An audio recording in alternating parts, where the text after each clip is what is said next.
जी रकीब जी, आवाज जा रही है?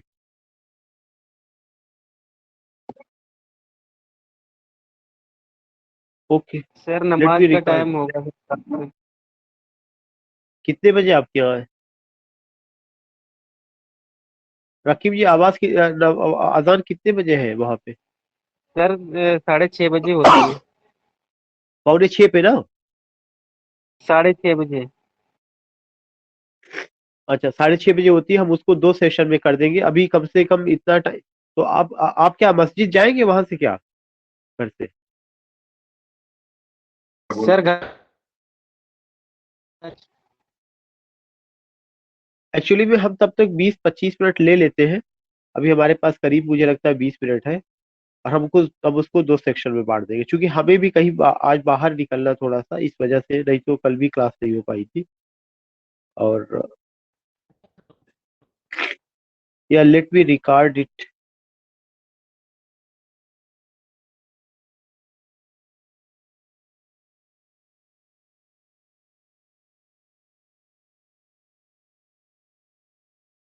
जस्ट शेयरिंग या। आज की क्लास में हम एनिमल फार्म का, जो आप कह सकते हैं कैरेक्टर्स है, उसको लेकर के मैं बात करूंगा। कैरेक्टर्स को उतना भी बातें नहीं हो पाई थी। कुछ मैंने इंफॉर्मेशन वगैरह दिया हुआ था। लेकिन आज की क्लास में हम कैरेक्टर्स को लेके बात करेंगे। तो शेयरिंग व्हाइट बोर्ड। और उस पे आप देखेंगे कि we are going to talk about, और we are going to talk about characters in animal form.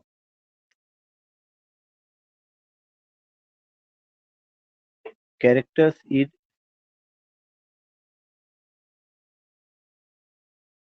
RACTERS, characters in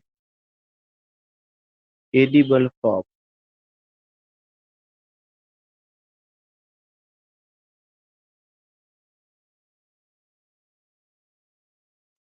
animal farm में कैरेक्टर्स को लेकर के हम बात कर रहे हैं। और हो सकता है कि हम अपने इस क्लास को जो है 2 सेक्शन में बांटे। एक सेक्शन तो अभी 20 मिनट का लिया जा रहा है, और उसके बाद जो है करीब 6:30 बजे हम क्लास को ऑफ कर देंगे, फिर आपको 10 मिनट बाद ज्वाइन करना होगा। और इसके भी ये रीजन है कि मुझे भी somewhere I have to go, ये थोड़ा सा है, मैं बाद में आपको बताऊंगा। लेकिन जो है अभी आपको ये चीजें करनी है कि क्या क्या चीजें करनी है। एक तो कैरेक्टर्स को लेकर के हम बात कर रहे हैं। कैरेक्टर्स में किसके कैरेक्टर्स को लेकर के बात कर रहे हैं? एनिमल फार्म के कैरेक्टर को लेकर के बात कर रहे हैं। और जो जो कैरेक्टर्स है, उन सारे कैरेक्टर्स पे अगर आप देखेंगे तो बहुत सारे कुछ इंपॉर्टेंट कैरेक्टर्स आपको मिलेंगे। और उनमें से जितने भी कैरेक्टर्स है, उनकी अपनी अपनी खासियत है, उनकी अपनी अपनी चीजें हैं। तो सबसे पहले जो हम लोग शुरू कर रहे हैं, वो किन कैरेक्टर्स को, एक तो सबसे पहले लिया जा रहा है नेपोलियन को। नेपोलियन।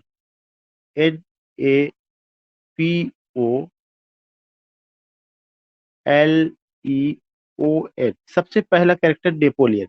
नेपोलियन की खासियत क्या है कि ये जो है डोमिनेंट कैरेक्टर है। फर्स्ट पॉइंट की dominant character of the novel. Dominant character of the novel. The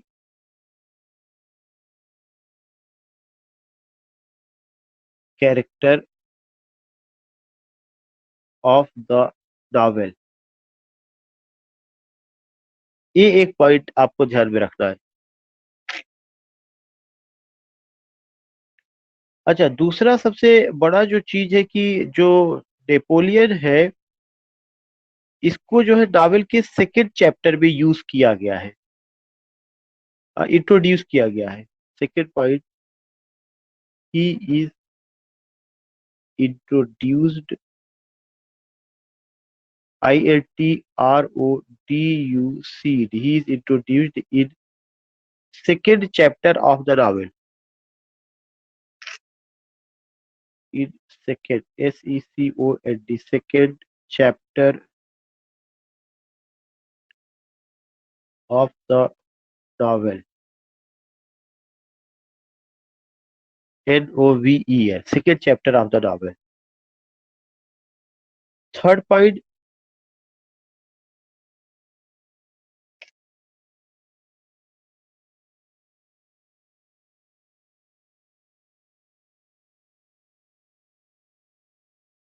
उसका जो पर्सनालिटी है आथर ने कैसे डिस्क्राइब किया हुआ है, ये चीज आपको ध्यान में रखना है।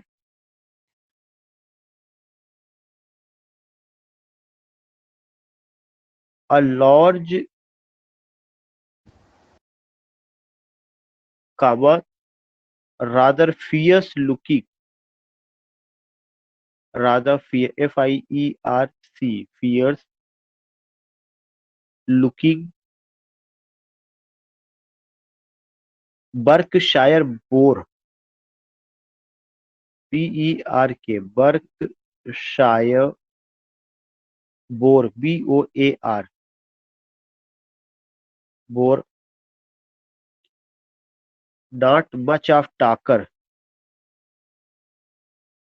not much of talker TALKER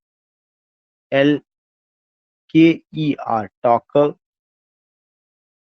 but with a reputation for getting his own way, but with a reputation REPUTATION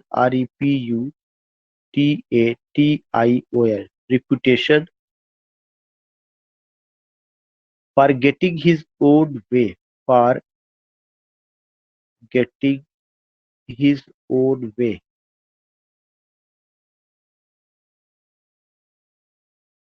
इस तरह से आप देखेंगे कि इसको जो है आपका क्या किया गया, डिस्क्राइब किया गया है। So when I talk about Napoleon, तो नेपोलियन को यू कैन जस्ट अंडरस्टैंड कि उसका अपना क्या क्या सिचुएशन है। A large, rather fierce-looking Berkshire boar, not much of a talker, but with a reputation और dominating character है। तो नेक्स्ट पॉइंट करके that will be I think third point, fourth point. Sir, excuse me sir. जी या sir आज भी record नहीं हो रहा वीडियो।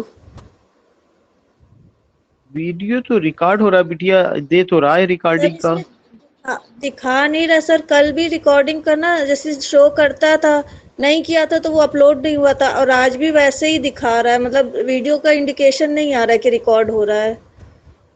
आ रहा है आ रहा है। आ रहा है, लिख रहा है उस पर रेड कलर का आ रहा है।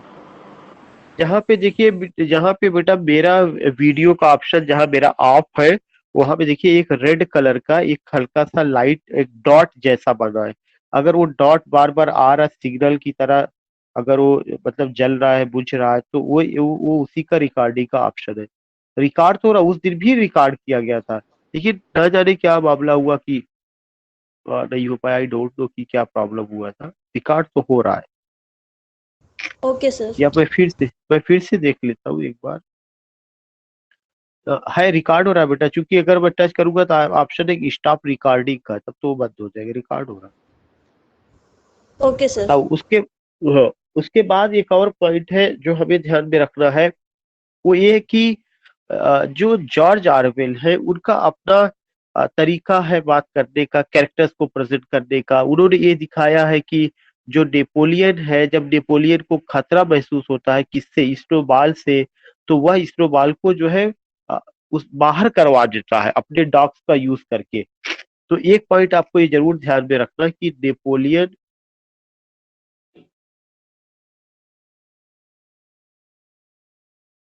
Napoleon drives away, Napoleon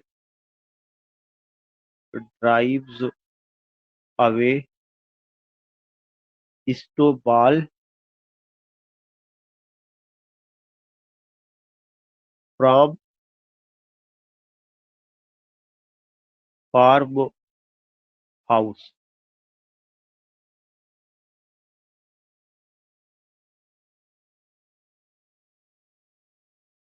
and becomes the sole leader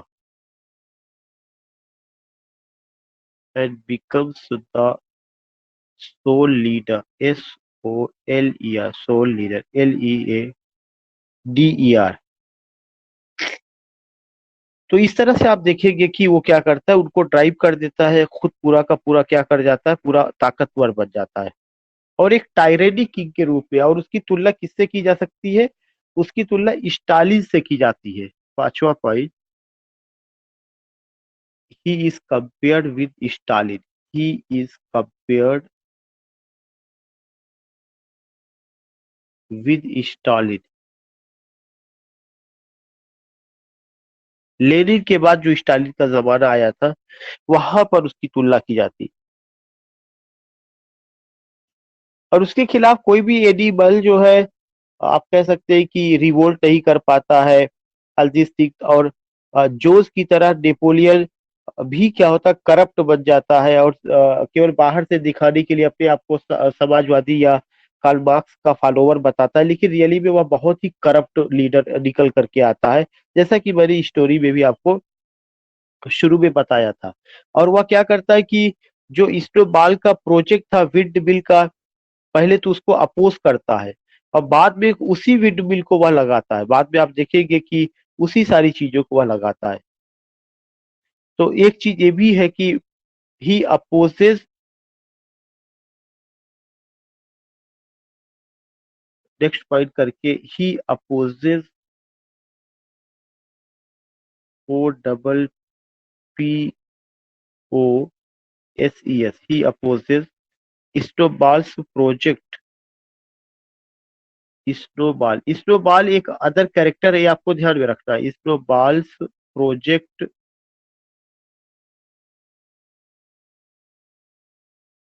regarding wind mill,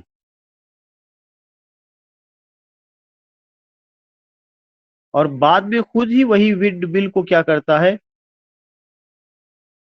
wind mill बाद में उसी, पहले तो उस प्रोजेक्ट का अपोज करेगा, जब स्नोबॉल को बाहर कर दिया जाएगा तो वो क्या करेगा कि उसी उसी विंड मिल का वह सपोर्ट करने लगेगा, उसको खुद ब खुद लगवाएगा। एक चीज ये बताइए कि जब आपने जो है, मैंने आपको पढ़ाया था एनिमल फार्म, मैंने थोड़ा सा स्टोरी बताया था, मैंने बताया था एनिमल फार्म का एक नाम है, उसका क्या नाम था? जो जो फार्म था उसका एक नाम था, फार्म का क्या नाम था? आप में से कोई भी? Sir Manor Farm. या made up farm, exactly made up farm था। उस फार्म का मालिक कौन था? Sir Mister Jones. Mister Jones, exactly.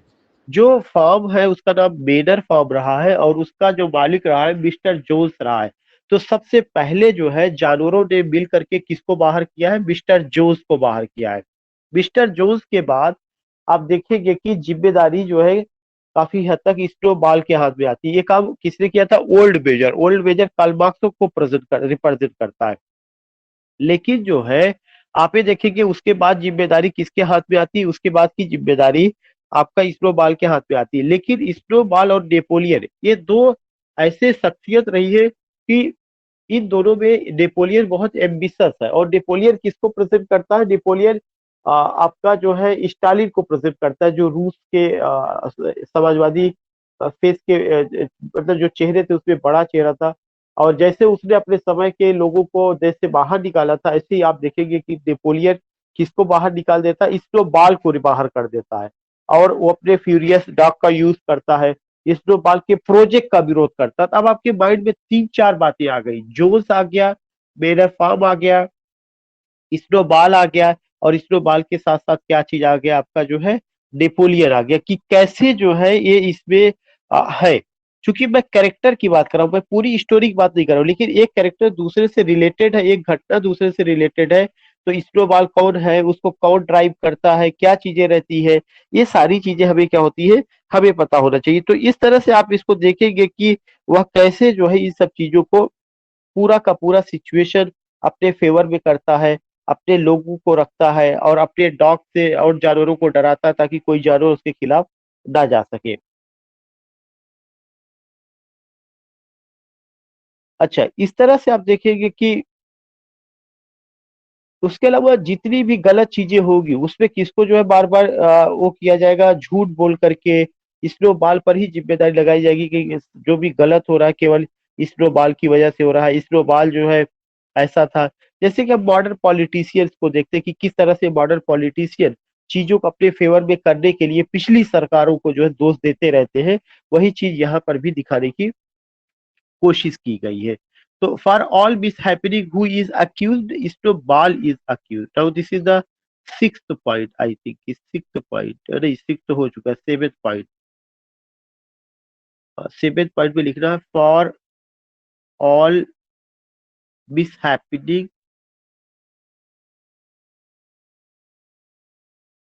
HAPPENING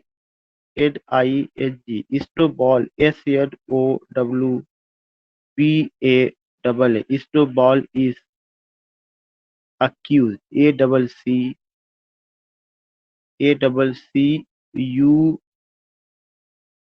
ACCUSED। Point number 8, हर घटना के लिए किसको दोषी ठहराया जाता है? स्टोबाल को दोषी ठहराया जाता है। और अगर आप देखेंगे कि जो बेंजामिन जो डंकी है, वो बेंजामिन जो है वो इस चीज को रियलाइज करता है कि ये जो विंड मिल है, ये विंड मिल ये पूरा का पूरा दिखाती है, क्या दिखाती है कि किस तरह से जो है उसमें स्नोबॉल का इस्तेमाल किया गया। अलजी 6U5 कि ये इसका खुलासा बेंजामिन करता है, लेकिन जो बेंजामिन है उसकी बात को उतना तरजीह ही नहीं दी जाती है। तो इस तरह से आप देखेंगे कि कैसे सिचुएशन को किया जाता है। मैं इससे रिलेटेड लास्ट वर्ड लिखवाऊंगा, Benjamin BENJAMIN Benjamin realizes LISES it realizes that the declaration DECLARATION that the declaration of the establishment of windmill of the establishment of the windmill establishment of the windmill MILL windmill discloses his quality of hypocrisy discloses his quality of hypocrisy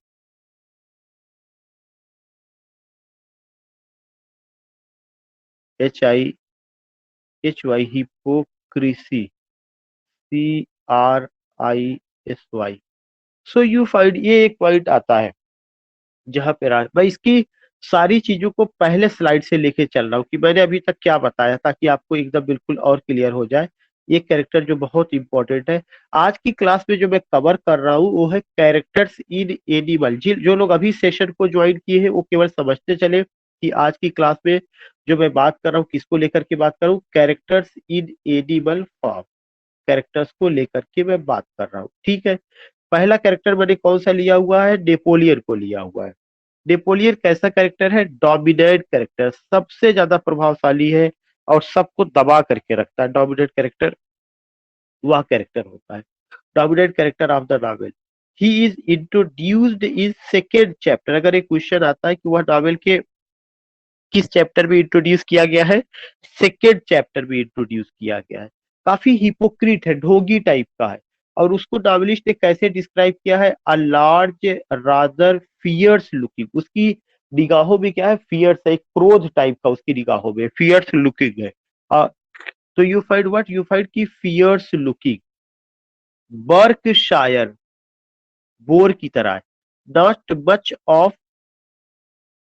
much of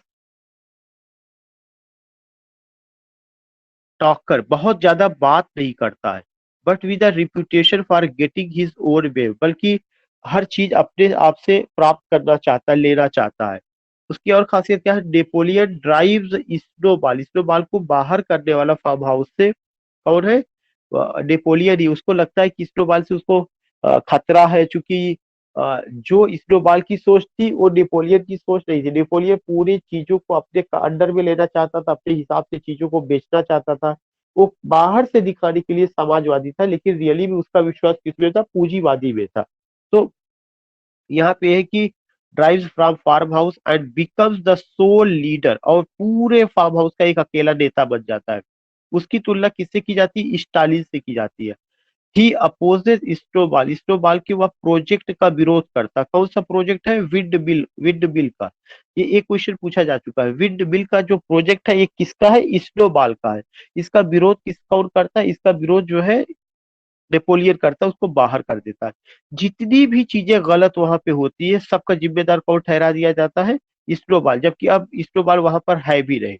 Benjamin एक character है जो realize करता है that the declaration of the Snowball, कि जिस तरह से declaration of the establishment of the windmill, जिस तरह से विंड बिल को दोबारा इस्टेब्लिश करने की बात की जा रही है, यह जो है उसके हिपोक्रेसी को दिखाता है। किसके हिपोक्रेसी को दिखा रहा है? नेपोलियन के। कि नेपोलियन ढोंगी है। एक एक समय आया था जब उसने विंड बिल का अपोज किया था, और आज एक समय ऐसा है कि जब वह विंड बिल के फेवर में खड़ा हुआ दिखाई पड़ता है। तो वह ढोंगी टाइप का है। एक ऐसा कैरेक्टर हमें उसका नजर आता है।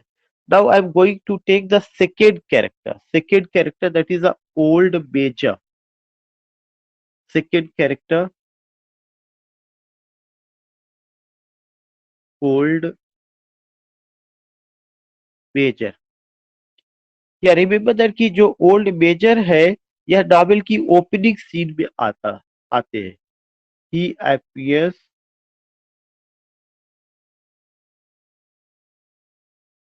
in the opening scene of the novel. In the opening, OPENING, opening scene of the novel.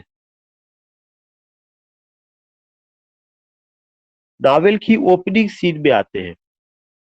और अगर देखा जाए कि सबसे इम्प्रेसिव कैरेक्टर है, क्योंकि वो कार्ल मार्क्स की को रिप्रेजेंट करते हैं। He is the most impressive character. Impressive character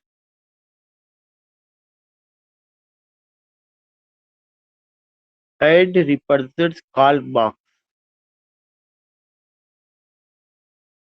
represent Karl Marx. अगर एक क्वेश्चन आता है कि वह कौन सा कैरेक्टर है जो कार्ल मार्क्स को रिप्रेजेंट करता है, तो वह कौन सा कैरेक्टर आपका? Old major.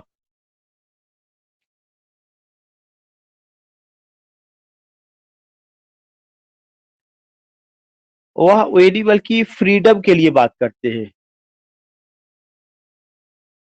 तीसरा पॉइंट है he favours, FAVO, favours the he favours the freedom of animal,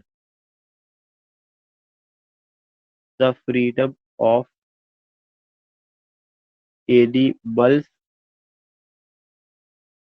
and treat human and treat humans as his biggest, as the biggest enemy, BIGGEST, biggest enemy, ENEMY, enemy of animals, animals. ये point आपको ध्यान में रखना है। दूसरा चीज है कि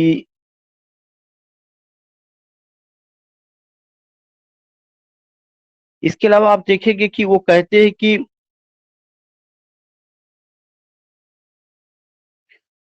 उनका एक स्टेटमेंट है, no animal in England is free. I think ये third point, fourth point. No animal, no animal in England is free. No animal in England is free. उनका कहना है कोई भी एनिमल इंग्लैंड में फ्री नहीं है। No animal in England is free. The life of animal is full of misery. The life of animal is, animal is full of misery, FULL, full of misery, MISERY, full of misery and slavery, that is plain truth, and slavery, that is plain truth, plain truth, that is plain truth.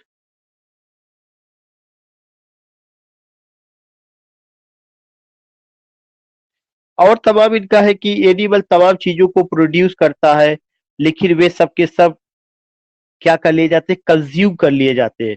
और उसके अलावा जो है animal को कुछ दिया नहीं जाता है। तो एक तो यही है कि no animal in England is free, यह इनका पॉइंट है। और सब के सब ये क्या है, गुलाम है। नेक्स्ट पॉइंट उनका जो है दैट इज ये आपका फोर्थ पॉइंट था। फिफ्थ पॉइंट है man is the man is the only creature man is the only creature that consumes without producing, that consumes consumes without producing. Man is the only creature that consumes without producing. He does not give milk.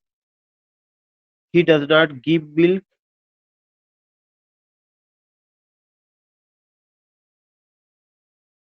Give milk. He does not lay egg. He does not lay egg. Lay egg.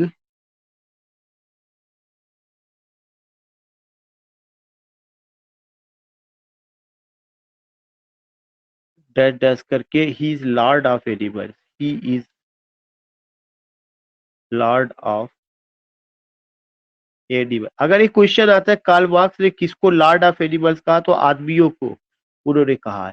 और ये चीज उनके लिए बहुत ज्यादा important रही। उन्होंने इसको लेकर के काफी ज्यादा एक तरह से अगर आप कहें कि उनके अगेंस्ट में गए हुए थे। और काफी कुछ चीजें आपको देखने को यहाँ पे मिलेगा। और मैंने बताया कि इनकी तुलना किससे की जा सकती है, केवल और केवल केवल कार्ल मार्क्स की आवाज है वो, और कार्ल मार्क्स की चीजों को प्रेजेंट करते हैं। दूसरा चीज है कि यह एक अगर ऐसा लीडर है जो ट्रू सेंस में लीडर, जो रियली में एनिमल की आवाज को, और एनिमल का क्या मतलब है, जो दबे शोषित जो लोग हैं उनकी आवाज को वह उठाते हैं और एक कार्ल मार्क्स को प्रेजेंट करते हैं।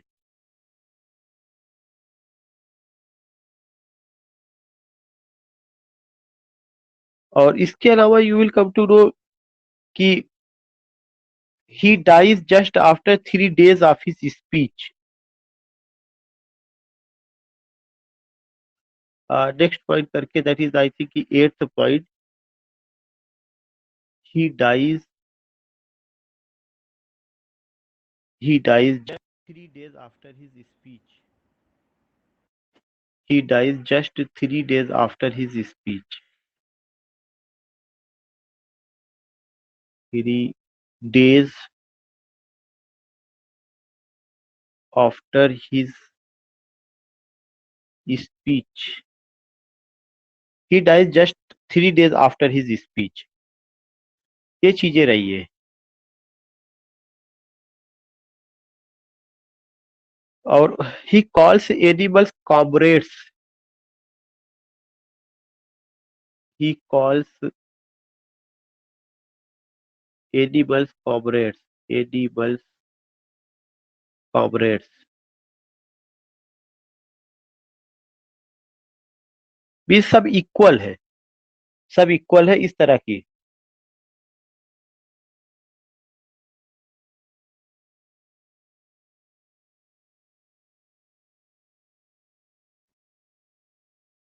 उसके अलावा he dies in the first chapter of the novel.